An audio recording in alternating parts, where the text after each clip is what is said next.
साधु गांठ न बांधई उदर समाता ले। साधु गांठ न बांधई उदर समाता ले। साधु बस उतना लेगा जितना उसके उदर में समा जाए, बस उतना ही लेगा। उदर से अर्थ सिर्फ भूख नहीं, दूसरा भी होगा। गांठ नहीं बांधेगा, इकट्ठा नहीं करेगा। आगे पीछे हरि खड़े, जब मांगे तब दे।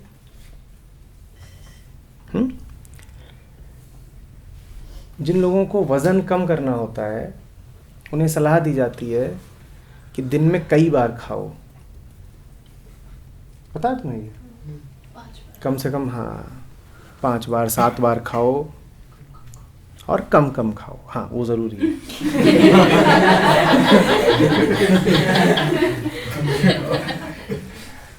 पर ये 5 बार 7 बार खाने का क्या महत्व है कि ज्यादा खाओ, ज्यादा बार खाओ? क्यों? हाँ। उसका मानसिक कारण क्या है? पता लगता है ब्रेन को कि सिग्नल चला जाता है ब्रेन को कि भाई हो गया है, जितना खाना था हो गया। हाँ, अर्जी नहीं जाती इसकी। अगर अंतराल पे ना खाए, बहुत अंतराल पे खाया जाए तो शरीर को ये समझ में आता है कि मुझे खाना मिल नहीं रहा है, तो वो इकट्ठा करने लगता है। ठीक है, आ रही बात समझ में? ये भरोसा होना बहुत जरूरी है कि जब मांगूंगा मिल जाएगा। जब ये भरोसा होता है तो आप इकट्ठा नहीं करते। परिग्रह का कारण ही यही होता है कि आप भविष्य की सोच रहे हो। भविष्य की जो सोचेगा उसे चिंता होगी ही होगी। कबीर कह रहे हैं आगे पीछे हरि खड़े, जब मांगे तब दे, साधु गांठ न बांधई। वो गांठ बांधता ही नहीं है। उसे कहता है, उसे लगता है कि जब मांगूंगा तब उपलब्ध हो जाएगा। जब लगातार उपलब्ध हो जाना है तो संचय करके क्या? हाथ में चाय है ना, जब चाहिए होगा चुस्की ले लेंगे या मुंह में भर लें। पर कोई हाथ से छुड़ा रहा हो तो मुंह में जरूर भर लेंगे। एक फिल्म आई थी, भाग मिल्खा भाग। उसके पास घी के 2 डब्बे थे। अब कोई उसके डब्बे छुड़ा रहा है तो क्या किया उसने? संचय कर लिया, उधर भर लिया। जब कुछ छूटता सा प्रतीत होता है तभी तुम उसकी रक्षा हेतु तत्पर होते हो। अगर तुम्हें किसी चीज को बहुत अनुरक्षण देना पड़ रहा है, मेंटेनेंस देनी पड़ रही है, देखभाल करनी पड़ रही है, तो उसका अर्थ यही है कि डरे हो कि छूट जाएगी या टूट जाएगी या नष्ट हो जाएगी, कुछ अहित हो जाएगा।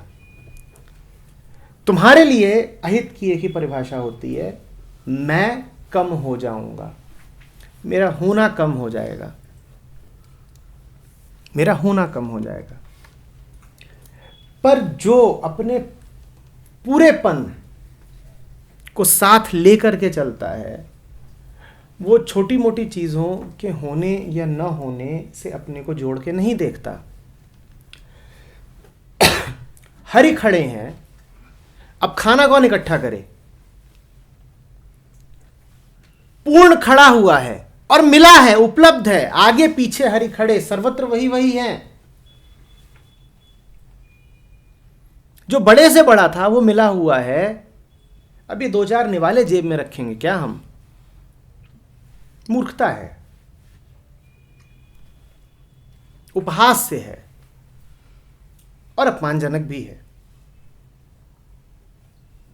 कौन इकट्ठा करे? मिल जाएगा।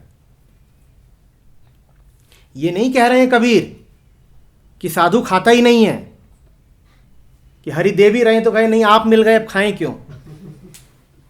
और ये कह रहे हैं अरे हमारी ही आज्ञा है, खा लो, मना कर रहा नहीं। वो भी कर्ता भाव है, खा लेता है। कितना? जितना उधर में समाता है। साधु गांठ न बांधई उधर समाता ले। जितना उधर में समाया उतना खा गया, उससे अधिक नहीं खाना उसे।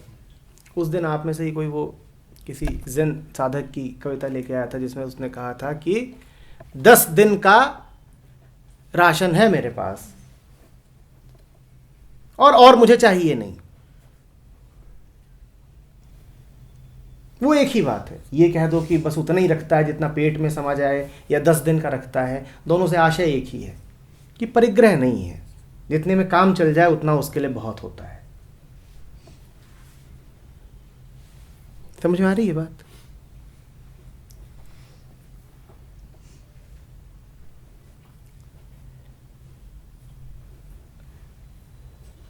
जिन बच्चों को खाना कम मिलता है उनको एक बीमारी हो जाती है जिसमें उनके पेट इतने बड़े बड़े हो जाते हैं। कभी देखा है?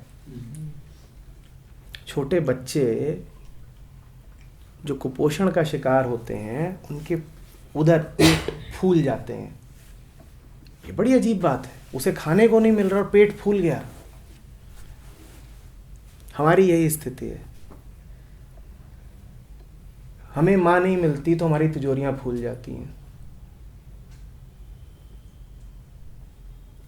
हमें भी माँ नहीं मिली हुई है, इसीलिए मन अहंकार खूब फूले हुए हैं। वही तो पेट है ना, जिसमें संचय किया गया हो, जिसमें इकट्ठा किया गया हो, बाहर से ला ला के कुछ भरा गया हो, उसका नाम उदर है, उसी का नाम मन है। वो खूब भर जाते हैं।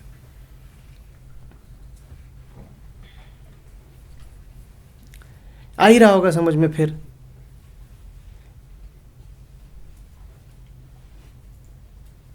कि वैभव का असली अर्थ क्या है।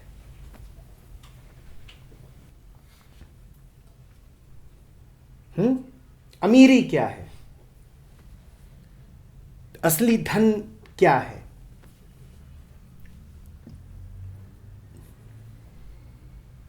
और जिसको आप सामान्यतया धन कहते हो, फिर वो क्या है और उसकी मौजूदगी आपके जीवन के बारे में क्या बताती है।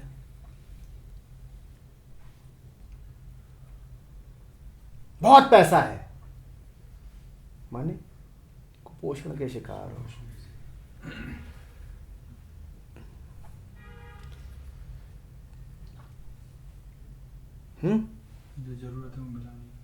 जो जरूरत है वो नहीं मिला तो इधर उधर का सब इकट्ठा करके रख लिया है।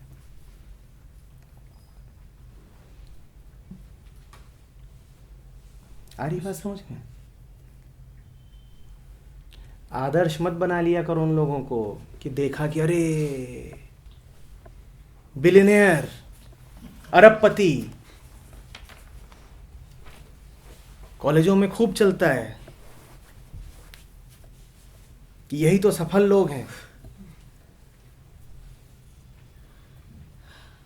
दंडवत प्रणाम।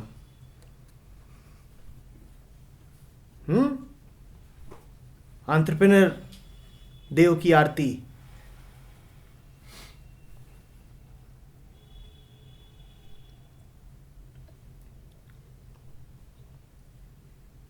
और उसमें बड़े से बड़ी मूर्खता ये होती है कि आप व्यापारियों को गुरु बना लेते हैं।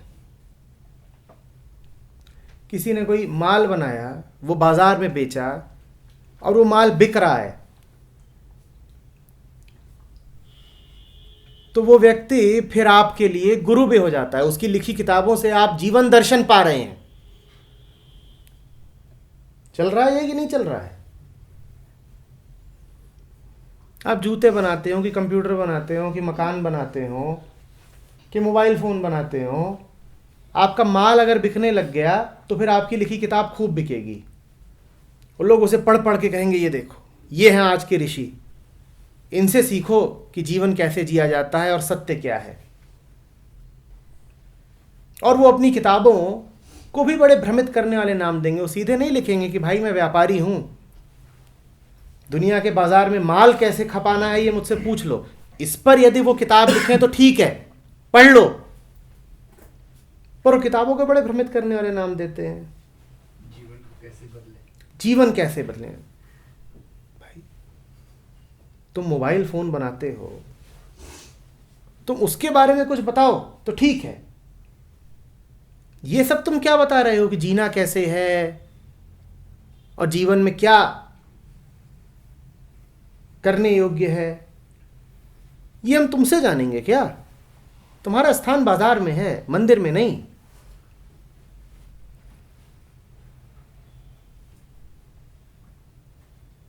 मंदिर बाजारू नहीं होता। मंदिर में क्रय विक्रय नहीं होता।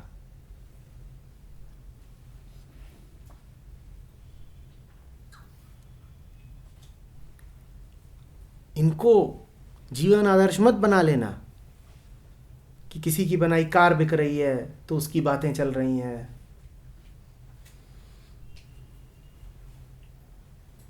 कोई पेट्रोल बेचता है बढ़िया, रिफाइनरी हैं, तो उसकी स्तुति गा रहे हो।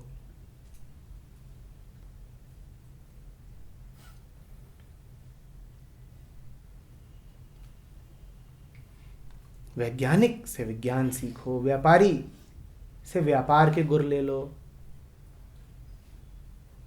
पर जीवन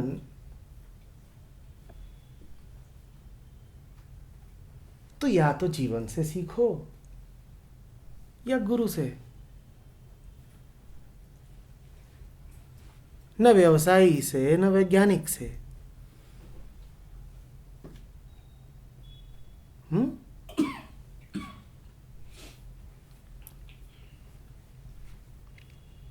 जीवन जीने की कला है हल्का होने की कला, और व्यवसायी वो जिसने इकट्ठा किया है, जिसका उदर भारी है।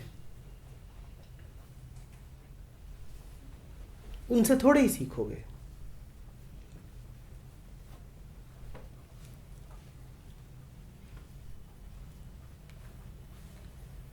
जीवन जीने की कला है ज्ञान से मुक्त होने की कला, और वैज्ञानिक वो जिसने ज्ञान संग्रहित किया है, उससे थोड़े ही सीखोगे।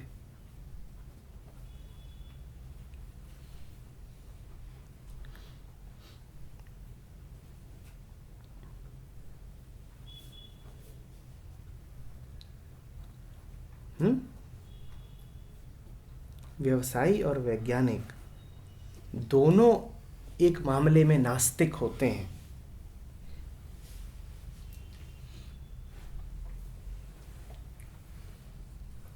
उन्हें ये दंभ होता है कि सत्य जाना जा सकता है।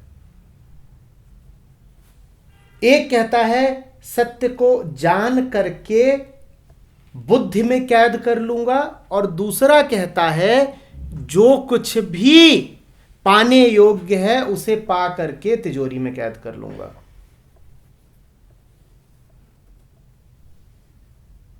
एक ने जिंदगी में ऊंचे से ऊंचा स्थान ज्ञान को दिया होता है, और दूसरे ने ऊंचे से ऊंचा स्थान धन को दिया होता है।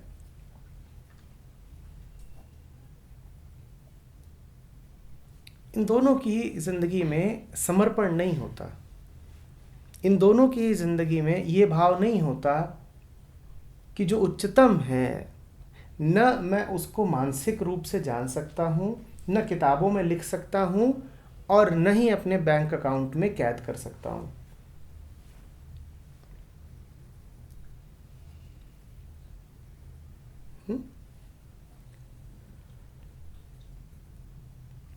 अपने पूते जीते हैं ये। कबीर समान नहीं होते कि आगे पीछे हरे खड़े, जब मांगे तब दे। ये भरोसा नहीं होता इन्हें कि जब मांगेंगे तो मिल जाएगा। ये तो कहते हैं कि अर्जित करना पड़ेगा। ये तो कहते हैं कि कमाओ या जानो, आगे बढ़ो, शोध करो। नदी, पत्थर, पहाड़, पत्ती जैसे नहीं होते ये, जो हैं और बिना जाने हैं।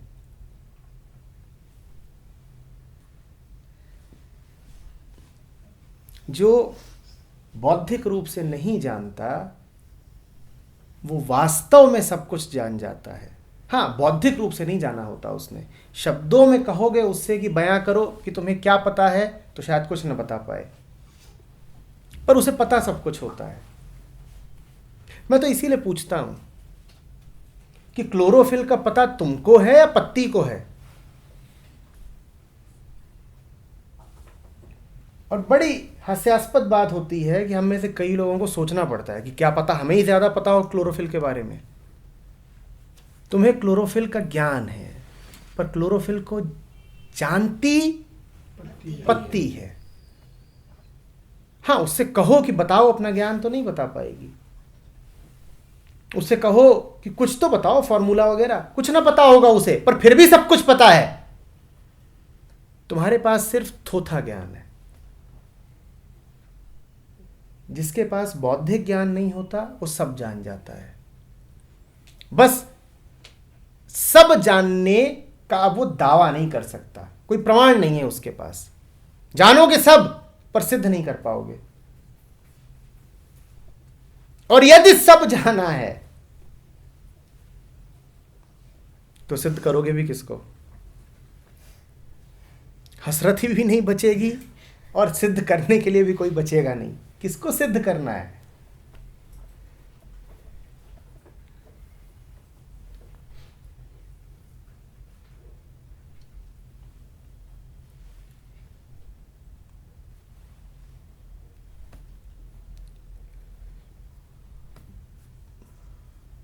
कोई पूछे क्या है, ऐसे ही जियोगे? अरे कुछ पता तो होना चाहिए कि ब्रह्मांड क्या चीज है, यूनिवर्स का कुछ पता हो, हवा क्या है इसका केमिकल कंपोजिशन पता हो, पानी में कौन से बॉन्ड्स हैं पता हो, न्यूक्लियस के अंदर क्या चल रहा है पता हो, चारों तरफ कौन कौन से फील्ड्स व्याप्त हैं पता हो। तुम जाके कहो ऐसे कबीर से, कबीर कहेंगे हमें सब पता है। तुम पूछो क्या पता है, बोलेंगे आगे पीछे हरि खड़े। यही है और क्या है? तुम पूछो आगे क्या है, पीछे क्या है, चहुं दिशा क्या है, बोलेंगे हरि। और क्या जानना है? अब कुछ बचता है क्या जानने को? हाँ, तुम्हें ये सब पता होगा कि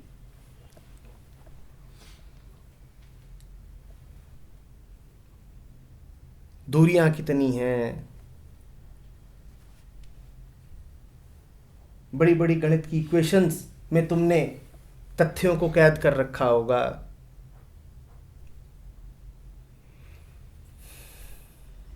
बड़ी बड़ी प्रयोगशालाओं से तुमने छान छान के आंकड़े और सबूत निकाले होंगे। कबीर से पूछोगे कहेंगे ठीक, आगे पीछे हरि खड़े। और क्या? और है क्या? क्या जानना है?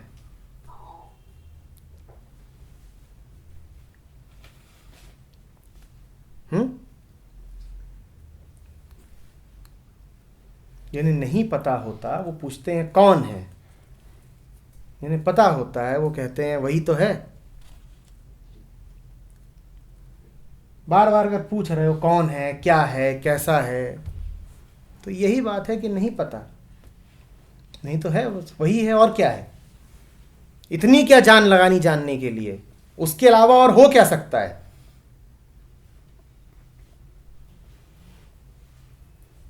क्यों फालतू में जिंदगी जहन्नुम कर रहे हो?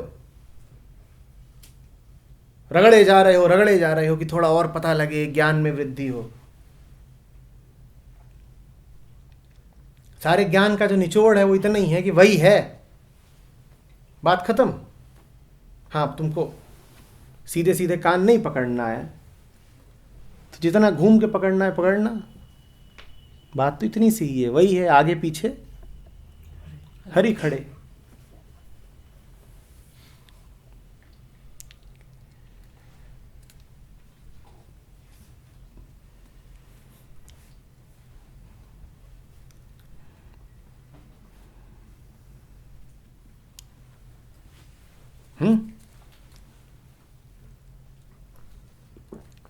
सर एक सवाल है, थोड़ा सा ज़्यादा बढ़िया नहीं है।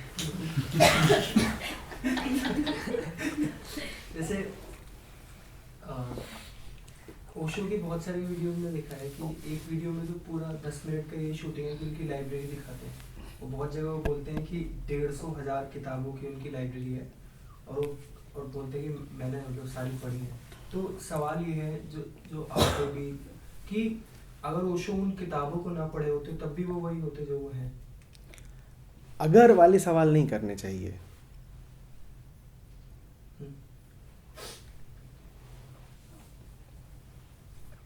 तुम्हारा अगर अभी पढ़ने का ही मन कर रहा है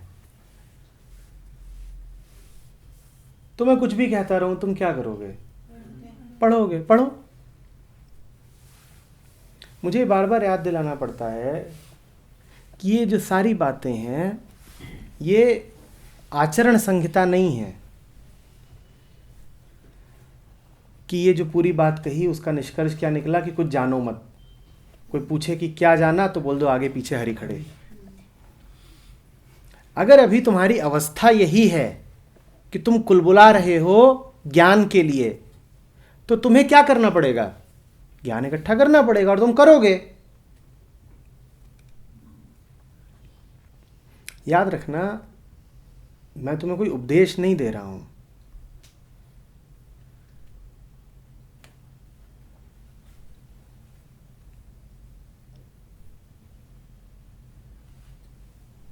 किसी को बदलने में और किसी को उपदेश देने में जमीन आसमान का फर्क है। जब तुम किसी को उपदेश देते हो तो उपदेश के बाद भी वो रहता वही है वो जो उपदेश से पहले था, बस उसने तुम्हारा उपदेश इकट्ठा कर लिया होता है। और जब कोई बदलता है तो इकट्ठा करने का सवाल ही नहीं पैदा होता, क्योंकि किसने इकट्ठा किया, जो पहले था या जो बाद में था। और चूंकि बदलाव लगातार लगातार लगातार हुआ है, इसीलिए जो आखिरी है उसके पास कुछ इकट्ठा रह ही नहीं सकता। उसका तो जन्म ही बिल्कुल आखिरी बिंदु पर हुआ है, तो उसके पास कुछ भी इकट्ठा कैसे होगा? वो अभी अभी पैदा हुआ है। बच्चा लेके पैदा होता है कागजात वगैरह कुछ, या गाड़ी की चाबी, नंगा ही पैदा होता है ना। बदलने का मतलब यह है कि तुम बस अभी अभी पैदा हुए हो, सद्यजात हो, बिल्कुल ताजे पैदा हुए हो। तुम्हें कुछ दे नहीं रहा हूं, तुम्हें पैदा कर रहा हूं। अंतर समझो।